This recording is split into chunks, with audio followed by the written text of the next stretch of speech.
I am sorry, ठीक है, मैं बहुत लोगों को ऑफेंड करने वाली हूँ ये बोल के। Hi guys, this is Akira और आज का वीडियो बहुत ही इंटरेस्टिंग होने वाला है क्योंकि आज मैं आपको मेरी ब्रूटली ऑनेस्ट एडवाइस दूंगी like a responsible big sister. So basically मैंने आपको इंस्टाग्राम पे बोला था कि मुझसे अनहिंज्ड क्वेश्चंस पूछो, मुझसे अनफिल्टर्ड क्वेश्चंस पूछो, और आप लोगों ने बहुत सारे इंटरेस्टिंग क्वेश्चंस पूछे। और मेनली ना मुझे दो टाइप के क्वेश्चंस पूछे गए हैं, एक तो लाइफ रिलेटेड क्वेश्चंस जो थोड़े डीप हैं, थोड़े मीनिंगफुल हैं, and then there are some feminine hygiene related questions. So पहले मैं लाइफ एडवाइस वाले सारे क्वेश्चंस लूंगी and then feminine hygiene related questions लूंगी। So yeah just let's get into it. So the first question is, should I go back to my ex? Yes, you absolutely should. If you want to go through whatever he has put you through again, then you should. Next question is, how do you deal with rude people? I genuinely get so excited when people are rude to me because then I'm like, oh my god, now it's my turn. I am a kind person. I am not a nice person. And if you're not nice to me, I won't even be kind to you. So if you're rude to me, you will get rudeness in return. In fact, I will double the rudeness because I am always going to stand for myself. Nobody has ever protected me. Nobody has ever taken a stand for me. I am all I've got. So I am definitely standing up for myself and I don't care who I'm disappointing as long as I'm not disappointing myself. अगर कोई मुझसे rude हुआ, मैं उसको जवाब नहीं दे पाई ना, मुझे 2-3 दिन तक वो चीज़ दिमाग में घूमती रहेगी कि यार इसने मुझे ऐसे बोला और मैं इसको क्यों नहीं जवाब दे पाई, यू नो। तो मेरे अंदर एक महायुद्ध चलता रहेगा। सो मेरे अंदर महायुद्ध चले, इससे अच्छा मैं उस इंसान के साथ महायुद्ध कर लूँ। एंड भाई, I have been this person who was nice to everyone, but that girl did not get appreciated at all. So she is dead now. RIP to her. Now you will only get this bad bitch if you're bad to me. And when you are like this, when you're like me, people start hating you. And hating me makes sense because I probably treated you the way you treated me and now you can't handle it. So yeah, you're free to hate me, but I am going to keep loving myself. I don't care about reputation, image, I don't care about nothing at all. I don't care about being an outcast. I don't care. Truly, like truly do hell with that. I would rather be a selfish bitch than being a people pleaser. Next question is, I still miss my ex. He hurt me, but I love him. How can I get over him? First of all, I don't judge you. And I completely understand you because we've all been there. We have all wanted to keep that one toxic person in our life as long as we can just because we loved them. And I understand that that person felt like home to you, but you have to understand that that home no longer exists and there's nothing there for you anymore. हमारा दिमाग इस तरीके से बना हुआ है ना कि एक टाइम पे वो सारी नेगेटिव चीज़ें हमें भुलवा देता है, उसको ना पीछे किसी कमरे में दिमाग के डाल देता है, वो हमें सिर्फ अच्छी चीज़ें याद रखवाता है। सो जब कभी भी ब्रेकअप होता है ना, आपको अच्छी चीज़ें ही याद आती हैं मोस्टली, आप बुरी चीज़ें भूल जाते हो। एंड आपको ये चीज़ नहीं करनी है, you know. Just remember the disrespect he has done to you, remember the hurt he has caused you, and remember why you guys broke up in the first place. And I want you to understand that he is out of your life because he was not meant to be there. If God has put you out of a situation, just stay out of that situation and try to move on because that's the only thing that you can do. Next question is, where can we find genuine friends? अब यार ऐसा कोई market तो लगता नहीं है जहाँ पे genuine friends मिलते हो। Just kidding. मैं ये नहीं बता सकती कि आप कहाँ ढूंढ सकते हो genuine friends, but I can tell you how to find genuine friends. You can find genuine friends by being your authentic self, by being your real self. होता क्या है कि कई बार हम किसी ग्रुप में जाते हैं और हम उनको इम्प्रेस करने के लिए या ज़्यादा दिखने के लिए या कूल लगने के लिए हम एक फेक पर्सोना, एक फेक पर्सनैलिटी अपनी दिखाते हैं कि हम ऐसे हैं, okay.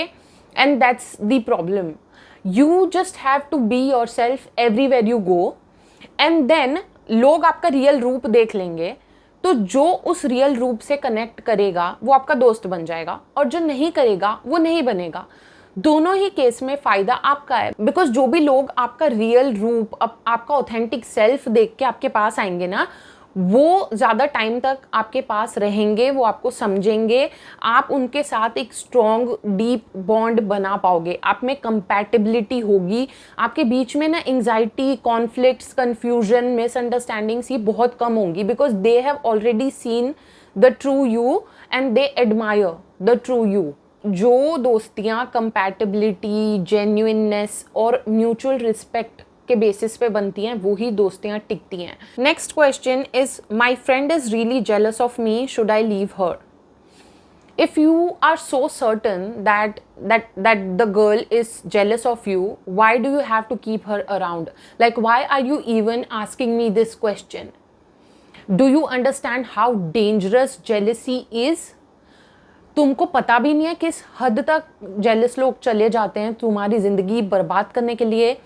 They can literally curse you, they can do black magic on you, they can try and sabotage your relationships, they can try to ruin your beauty, they can prey on your downfall, they can send you negative energies, you don't even know लोग क्या क्या करते हैं। I have literally made a video on this topic, ये वाली video मैं description में भी डाल दूंगी। मैंने उस वीडियो में बताया है ऐसे रियल किस्से जिसमें जलन में लोगों ने पता नहीं क्या क्या कर दिया है लोगों के साथ। So just be careful of who you are allowing in to your life, because jealousy is very negative emotion and it makes people act out of character. I literally heard this case अभी थोड़े दिन पहले ही कि एक लड़की थी, उसकी एक बेस्ट फ्रेंड थी जो उसकी ब्यूटी से जलती थी, and that girl threw acid on that girl's face just to ruin her beauty, and that is such a sad world that we live in. So just, I don't know, just be careful of people. Next question is how to set boundary with toxic people. अगर कोई बाहर का person आपकी boundary cross कर रहा है, right, सो आप क्या करो, कन्फ्रंट करो उनको लाइक अ मैच्योर इंडिविजुअल कि आप ऐसा क्यों कर रहे हो, एंड आप मत क्या करो ऐसा, राइट। अगर वो फिर भी ऐसी चीज़ें करते हैं, just cut contact with them, block them, या मिनिमाइज कर लो कॉन्टैक्ट जितना भी कर सकते हो। ये हो गया बाहर वालों का केस। कई बार मैं समझती हूँ ये बात कि कई बार घर वाले ऐसे होते हैं कि वो आपकी बाउंड्रीज क्रॉस कर रहे होते हैं, ऐसे में क्या करना चाहिए, क्योंकि मेरे पास ऐसे क्वेश्चंस भी बहुत आते हैं इंस्टाग्राम पे जहाँ पे लोग मुझसे पूछते हैं कि भाई हमारे घर वाले हमारी बाउंड्रीज क्रॉस करते हैं, हम क्या करें। So I tell you what to do. आपने क्या करना है, एक बारी अगर आपका कोई घर वाला आपकी बाउंड्रीज क्रॉस कर रहा है, एक बार तो आप कन्फ्रंट कर दो कि भाई ऐसा क्यों किया या मत किया करो, ठीक है।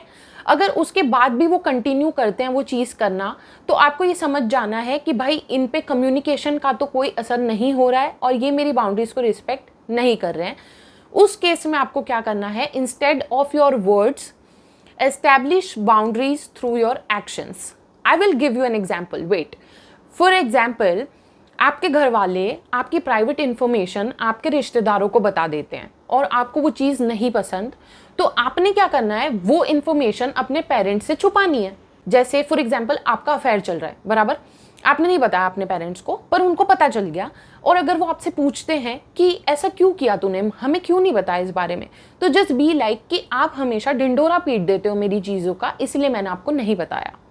उनको मिलेगा सबक इस चीज़ से कि अगर हम बार बार इसकी इन्फॉर्मेशन लीक करते रहेंगे ना, तो एक टाइम आएगा जब हम तक ही इसकी इन्फॉर्मेशन पहुंचनी बंद हो जाएगी और ये हमसे चीज़ें छुपाना शुरू कर देगा।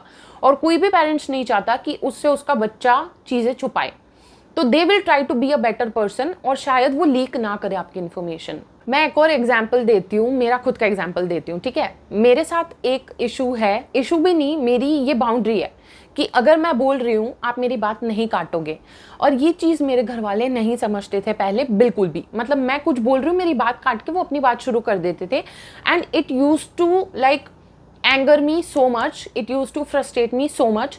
मैंने एक दो बार उनको बोला बट वो नहीं समझे, ओके। फिर मैंने क्या करना शुरू कर दिया कि जैसे मैं कुछ बोल रही हूँ और किसी ने मेरी बात काटी, मैं लिटरली उसके बाद कुछ नहीं बोलती। अगर वो आते भी है ना पूछने की क्या हो गया, तू क्या बोल रही थी, ये वो, आई एम लाइक नहीं बोलना, अब गया वो टाइम, अब नहीं सुनने मिलेगी आपको वो बात।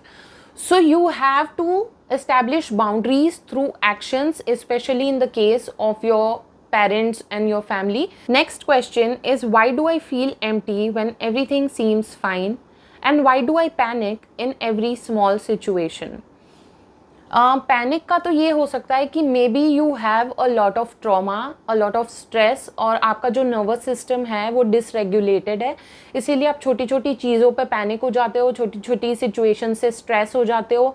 एंड ये प्रॉब्लम मेरे साथ रही है एंड मेरे साथ अभी भी है, बिकॉज मैं बहुत टाइम, बहुत ज़िंदगी के मोस्ट साल में ट्रॉमा और स्ट्रेस में गवा चुकी हूँ.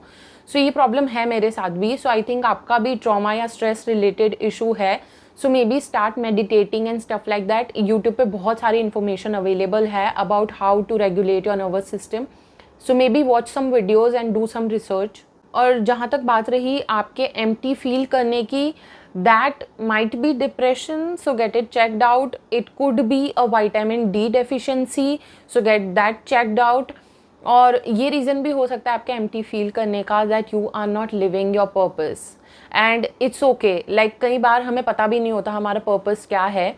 सो that is something that you only will have to figure out along your journey, and you will. So just keep praying for guidance. Next question is how to be confident at public speaking. The easiest solution to this is do it. Just do it. When you keep doing it, you will keep getting better at it. I know कुछ लोग होते हैं जिनको बिल्कुल भी stage का phobia नहीं होता, स्टेज का फ्राइट नहीं होता, वो सीधा स्टेज पे जाते हैं, धड़ धड़ धड़ बोलना शुरू कर देते हैं. बट मोस्ट लोगों के साथ ऐसा नहीं होता है, and I understand that. But आप ना story telling competition, debate competition, इस तरीके की जो कॉम्पिटिशन्स होती है ना जिसमें बोलना होता है, उसमें पार्टिसिपेट करते रहो. स्कूल कॉलेजेस वगैरह में ऐसे बहुत सारे कंपटीशन कंडक्ट होते हैं. तो इन कॉम्पिटिशन्स को ना use it as an opportunity to learn. Participate करो, अच्छा हो ना हो, आपका डर तो निकलेगा ना एटलीस्ट. सो जब हम स्टार्टिंग में कोई चीज़ करते हैं ना, हमारा थोड़ा कॉन्फिडेंस हिला हुआ होता है, that is very normal. But when we keep doing it, we keep getting better at it very effortlessly. और मुझे बहुत सारे क्वेश्चंस ऐसे भी आते हैं कि we really love the way you speak, the way you communicate, आपकी इंग्लिश कैसे इतनी अच्छी है. सो इंग्लिश का ऐसा है कि भाई हमको स्कूल में तो सिखाते हैं बेसिक इंग्लिश के ना सारे tenses, noun, pronoun, verb, everything, ठीक है, तो हमको बेसिक नॉलेज होती है. प्रॉब्लम कहाँ आती है? बोलने में. अब बोलने में भी सेम फंडा है, आप जितना बोलोगे उतना अच्छा होता जाएगा आपका इंग्लिश. ठीक है, आप शोज़ देख सकते हो, मूवीज़ देख सकते हो English, so that you can learn more words और आपकी वोकैबुलरी अच्छी हो. मेरे साथ ऐसा था कि मैं बहुत अच्छी थी इंग्लिश में, बिकॉज मैं पढ़ती बहुत अच्छा थी ना, तो मैं किसी भी सब्जेक्ट में इंटरेस्ट लेके उसको अच्छे से समझती थी. सो मुझे बेसिक्स आ गए इंग्लिश के, right. And then I started speaking in English, मेरे फ्रेंड्स के साथ, सब जगह. तो मेरे फ्रेंड्स नहीं बोलते थे, वो हिंदी बोलते थे, तो वो मेरा मजाक बनाते थे कि क्या है, ज़्यादा अंग्रेज़न बनती है ये वो. और 2 साल बाद वही फ्रेंड्स मुझसे टिप्स मांग रहे थे कि तूने कैसे इतना अच्छा कर लिया अपना इंग्लिश, हमें भी सिखा. सालों तुम मेरा मजाक बना रहे थे पहले, याद है वो. सो ऐसे ही होता है, जब आप कोई चीज़ करते हो लोग आपका मजाक बनाते हैं, then they come to you for tips. So आपके फ्रेंड्स के साथ आप बोलो इंग्लिश में, आपके स्कूल में टीचर्स के साथ बोलो. अगर सच में अगर आपके पास कोई भी नहीं है ना इंग्लिश बोलने के लिए, एक्चुअली जस्ट मिरर के सामने इंग्लिश बोलो कॉन्फिडेंस के साथ. And it's very like simple, पता नहीं क्यों कॉम्प्लिकेटेड लगता है आप लोगों को इतना, बट जैसे आपको इंग्लिश के बेसिक्स तो पता है ना यार, तो इट्स लाइक आपके पास कार है, आपको बस चलानी सीखनी है smoothly, confidently. So I think you can do it. आप मेरी टिप्स अप्लाई करना अपनी लाइफ में and tell me if it helps you. Next question, how to not be obsessed by man. Is self-love just a trending word or is it actually important? So मैंने ये सवाल दोनों एक साथ इसीलिए लिए हैं बिकॉज ये इंटरकनेक्टेड हैं. सो आपके क्वेश्चन का आंसर ये है कि भाई हाँ, self love is very very important. आपके अंदर सेल्फ लव होगा ना, तभी आप मर्दों से ऑब्सेस नहीं होगे. आप उनको अपने वर्ल्ड का सेंटर बना लेते हो ना, इसीलिए आप उनसे ऑब्सेस हो जाते हो. So decentre man and make yourself the centre of your world. क्योंकि अगर आप किसी से ऑब्सेस हो जाते हो ना, तो आप पूरे तरीके से उस पर डिपेंडेंट हो जाते हो. आपकी हैप्पीनेस, आपकी सैडनेस सब उस इंसान पे डिपेंड करने लगती है. और इससे क्या होता है कि सामने वाले पे बहुत ज़्यादा रिस्पॉन्सिबिलिटी आ जाती है आपको खुश रखने की. उसके बाद क्या होता है कि सामने वाला कभी ना कभी थक जाएगा इतनी रिस्पॉन्सिबिलिटी उठा के आपकी. सो अपनी खुशियों की जिम्मेदारी आप खुद लो. Okay, love yourself, prioritize yourself, do things that make you happy. और मैं एक चीज़ मैं हमेशा अपनी फ्रेंड्स को बोलती हूँ कि अगर तुम ऑब्सेस हो रही हो किसी मर्द से, मतलब तुम में ऑब्सेस होने की क्षमता तो है, राइट? सो खुद से ऑब्सेस हो जाओ, खुद का इम्प्रूवमेंट, खुद का ग्रोथ, खुद का बेटरमेंट, इन चीज़ों से ऑब्सेस हो जाओ and then everything will follow. Your life will change for better. So start prioritizing yourself. I'm not saying be selfish, but yes, you have to be your own priority. Next question is how to move on from toxic friends. See, I know friendship breakups are very painful, but अगर being with your friends is equal to अपनी self respect का गला घोटना, then ये फायदे का सौदा नहीं है bro. Because you are not standing up for yourself. You are literally abandoning yourself. You are telling your self कि भाई वो लोग टॉक्सिक हैं, वो तुम्हारा अच्छा नहीं चाहते, they don't have any good interest for you in their heart, but still I am gonna be with them because I am scared of losing them. This type of mentality is going to affect your self worth and your self esteem. अगर आपको पता है कि आपके friends toxic हैं, भाई साहब leave them in a heart beat. I would suggest you to leave them because अभी आपको बहुत पेनफुल लगेगा उनको छोड़ना, लेकिन in the long run you will be so proud of your self for standing up for your self. And please don't misunderstand me. I completely understand that it is very painful to let people go, but it is even more painful to hold on to something that doesn't belong in your life anymore. So you have to learn to walk away with dignity whenever someone hurts you or hesitates to choose you, because you are not supposed to beg for someone's love. You're not supposed to prove your worth. You're not supposed to compete for a spot in someone's life. If they think that they can find somebody better than you, just let them, not out of hatred but just out of self-respect. Next question is any tips to improve mental health? You know what, I am going to give you the best tip ever to improve your mental health, and that is walking. You have to start getting out every single day, at least 20 minute का walk करो, and उस 20 minute में आपको ना podcast सुनना है ना phone हाथ में रखना है, no phones allowed at all. अगर आप अपने किसी सिबलिंग के साथ जाना चाहते हो या अपने किसी फ्रेंड के साथ जाना चाहते हो, बिल्कुल by all means go with them, talk to them, engage with them, that will be amazing. But अगर आपके पास कोई नहीं है साथी वॉक पे जाने के लिए, then just go alone. अगर आपको बाहर जाने में प्रॉब्लम है, just अपने टेरेस पे जाओ और 20 मिनट वॉक करो.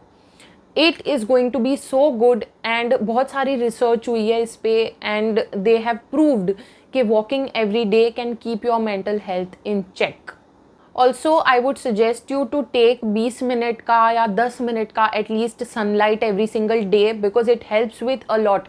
इट इम्प्रूव्स योर मूड, आपकी सर्केडियन रिदम सही हो जाती है उससे. सो बहुत फ़ायदे हैं, नॉट ओनली विटामिन डी, बहुत ज़्यादा फ़ायदे हैं सनलाइट के. सो एटलीस्ट 10 मिनट रोज़ सनलाइट में जाओ. अगर आपको पता है कि आपकी मेंटल हेल्थ ख़राब है, देन डेफिनेटली जाओ. अगर आप धूप में चलते हो ना 20 मिनट, तो आपका टाइम भी बच जाएगा और आपके दोनों टास्क एक साथ हो जाएंगे. सो इवनिंग के टाइम पे में भी चले जाओ, जब सूरज ढल रहा होता है ना, तो आपको वो सूरज की किरणें भी मिल जाएगी और आपकी वॉक भी हो जाएगी. ऑल्सो आपको पता होगा कि नेचर से डिप्रेशन और एंग्जाइटी ठीक होती है. सो अगर आप खुली ज़मीन पे खड़े रह सकते हो 10 minute at least every day, grounding बोलते हैं इसको. सो खुली ज़मीन पे अगर आप खड़े रह सको रोज़, that would be really good for your mental health. और बाकी खाना पीना ठीक रखो. Actually I would suggest you कि आप कुकिंग सीखो अगर आपको नहीं आती, या अगर आपको आती है तो रोज़ कुछ ना कुछ कुक किया करो, क्योंकि कुकिंग से ना आपकी वाइब्रेशंस हाई हो जाती हैं. Did you know that? I don't think you did. So start cooking जब भी आप कर सकते हो, बिकॉज वो आपको रिलैक्स करता है, ऐसा काफ़ी रिसर्चेज में बताया गया है. So cooking is a good thing to do. And also pray every single day, even for 5 minutes if you can. Just pray for 5 minutes. कोई अच्छा, अगर कुछ नहीं होता ना, कोई एक भजन सुन लो. जस्ट आपको कनेक्टेड तो फील होगा एटलीस्ट गॉड के साथ. So just do something like that and pray to god for guidance, for healing and everything good. Next question is it okay to do adjustments in a relationship, or do we have to become selfish? See, every relationship needs changes and adjustments. तो मैं ये तो बिल्कुल नहीं बोलूँगी कि नहीं आप जैसे हो वैसे ही रहो, बिल्कुल चेंज मत हो। थोड़ा बहुत एडजस्ट आपको हर रिलेशनशिप में करना चाहिए और करना पड़ता है। चाहे वो फ्रेंडशिप हो, चाहे वो रिलेशनशिप हो, आपके पार्टनर के साथ हो, आपके हस्बैंड के साथ हो, किसी के भी साथ हो, आपको एडजस्ट तो करना ही पड़ता है। And adjusting is okay until it's the only one who's adjusting. So अगर आपको ऐसा लग रहा है कि आपके रिश्ते में सिर्फ आप ही एडजस्टमेंट्स कर रहे हो, सिर्फ आप ही चेंजेस ला रहे हो खुद में और सामने वाला तैयार ही नहीं है कुछ भी सुनने के लिए या चेंज होने के लिए, then that is unfair. अब इस केस में आपके पास दो ऑप्शन है, या तो आप उनके साथ रह सकते हो या नहीं रह सकते। You can just be like कि भाई ये नहीं समझ रहा है, मैंने बहुत कन्फ्रंट कर लिया तो मैं इसको छोड़ देती हूँ या छोड़ देता हूँ। दूसरा ऑप्शन है कि अगर आपको नहीं छोड़ना उनको, आपको उनके साथ रहना है, तो आपको एक्सेप्ट करना पड़ेगा कि भाई वो बंदा चेंज नहीं होने वाला। आप उससे चेंज एक्सपेक्ट करना ही बंद कर दो, क्योंकि एक्सपेक्टेशंस ही आपको हर्ट करेंगी बार बार। ऑल्सो आप एक चीज़ करना शुरू कर दो कि आप देख रहे हो कि सामने वाला सिर्फ खुद को प्रायोरिटाइज कर रहा है और चेंज नहीं हो रहा है, तो आप भी खुद को प्रायोरिटाइज करना शुरू कर दो and start mirroring their energy. जितना वो आपको दे रहे हैं उतना ही आप दो। अगर वो आपके लिए 10 कदम चल रहे हैं तो आप भी 10 ही कदम चलो। आप ये मत सोचो कि मैं 20 चल के उनसे मिल लेती हूँ। नो, अगर वो 10 कदम चल रहे हैं तो आप 10 कदम चलो। बिकॉज एक रिलेशनशिप एक इंसान नहीं चलाता, दो इंसान चलाते हैं। अगर आप एफर्ट कर रहे हो तो then that person also has to meet you midway. So दोनों तरफ से एफर्ट्स होने चाहिए, वरना तो बहुत ही फक्ड अप है इक्वेशन। सो गाइज, मुझे दिख रहा है कि सारे लाइफ रिलेटेड क्वेश्चंस मैंने आंसर कर दिए हैं। अब आने वाले हैं सारे feminine hygiene related questions. So हम वो क्वेश्चंस ले लेते हैं। So first question is what to do with hair down there because I am scared to shave and trimming is not as satisfactory.